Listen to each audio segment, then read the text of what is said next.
right, thanks very much. 7:41 here in the program. Well, the governor's race continues to be very tight. Tuesday, of course, the election.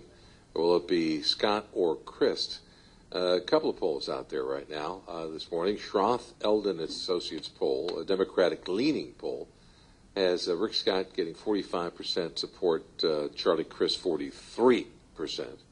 And in a Quinnipiac poll that was just released this morning, it shows, it's a similar snapshot. They're all within the margin of error. Crist is supported in the Quinnipiac poll by 43%, Scott 40%. It's a 3.4 margin of error, and so it's within the margin of error. What does it all mean? Where do we go from here? And if you haven't made up your mind yet, what are you waiting on now? Yeah. You know? Here to talk about it is Dr. Kevin Walsh, a political science professor at Broward College and an expert on campaigns. Follow the school on Twitter at Broward College. Good morning, Doctor. Thanks for joining us. Good morning, guys. Thanks for having me, Jimmy. Yeah, you've read the polls, I'm sure. What do you make of them? Anything at all, or it's more of the same? It's more of the same. It's dead heat, neck and neck. I don't know how many other ways we can put it, but it really is.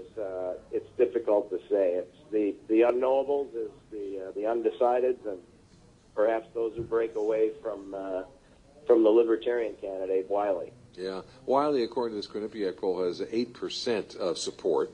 The original point of view from a lot of politicians was that most of the support, or a majority of the support, would come, who was going to Wiley, from Crist. But we've heard some other ideas about that it's Governor Scott that might be hurt by this. Well, it all depends on what is the salient issue. Is it the social issues, and perhaps medical marijuana being a big one, or is it the economic issues, the jobs, the economy, and so forth? That's something that's difficult to poll because, when you're doing these polls, you have only so much wiggle room to get a good random sample. So it's hard to really tease out of a poll exactly what is trending as far as the salient issues. Right. I guess it would be, if it would be jobs, Governor Scott is probably your candidate, and if it's social issues like medical marijuana, probably Charlie Crist is your issue. In fact, didn't the Crist campaign have a little bit of an association with those putting forward this marijuana issue? Well, absolutely.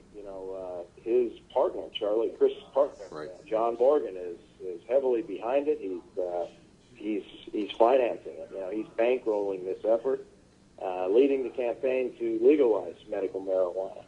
So he's definitely behind it. You're right, Jimmy. And that's the old Karl Rove idea, right? Get an issue that's important to your base, rile them up, and get them to the polls. Now, we keep hearing Amendment 2 now. According to this first poll I referenced, that's closer than we thought. It's 59% in favor.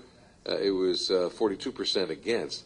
But, it needs 60% approval to get there.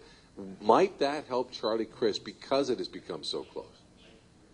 Well, that's an interesting thing. If you look at the opposition to medical marijuana, that would seem to benefit Rick Scott. Again, you could look at it a couple of ways. I'm kind of maybe looking at it a little unconventionally.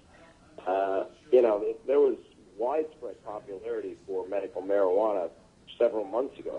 I think a Quinnipiac poll had it at 90% favoring. Right. Right now, it's losing ground, and that seems to be favoring, I would think, Rick Scott, because perhaps those who are opposed to medical marijuana, like Rick Scott, are identifying on that particular issue. It's tough to say, though. Yeah. And you said it was 59 to 32, I believe. Yeah, 42. Well, yeah. if you look at likely voters, it's even worse than that. So I'm not sure how the trending against medical marijuana would help Charlie Crist, but it really is an unknowable. Yeah, it sure is. It really does. In a race this close, it really does come down to these, to what issues is driving people to get out to the polls. It's going to be interesting to see how this all flies, isn't it? Can you remember a tighter race in the state for governor?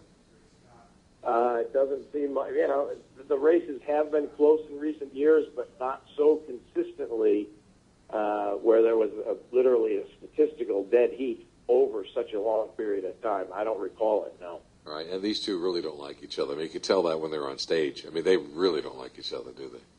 No, there's a personal dislike of each other, and you hear it in the stump speeches in these last days, these final days. You know, with Chris Christie down here, they're taking some pot shots at each other. Both sides are really taking some hits.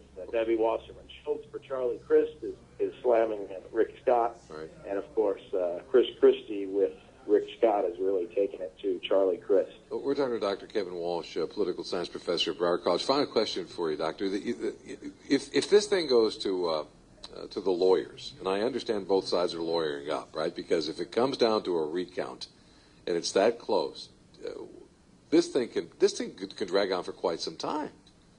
Well, there's no question about it. We've had history with that. The 2000 presidential election, both sides lawyered up. And it was a month before we got any headway. Right. So it very well could be. That's one of the things that worries me. Not just about medical marijuana. You know, of course, I would prefer the doctors to make these medical decisions, and not the politicians backed by the lawyers and the casino moguls. Right. Same thing here. I prefer the voters to decide this rather than the lawyers. Yeah, I get you. You know, it may be fun. Pull up the popcorn. You may need it for several weeks after this. Hey, Doctor, thanks so much for joining us this morning. We appreciate your time. Thanks very much, Jimmy. I appreciate it. All right, Dr. Kevin Walsh from Broward College.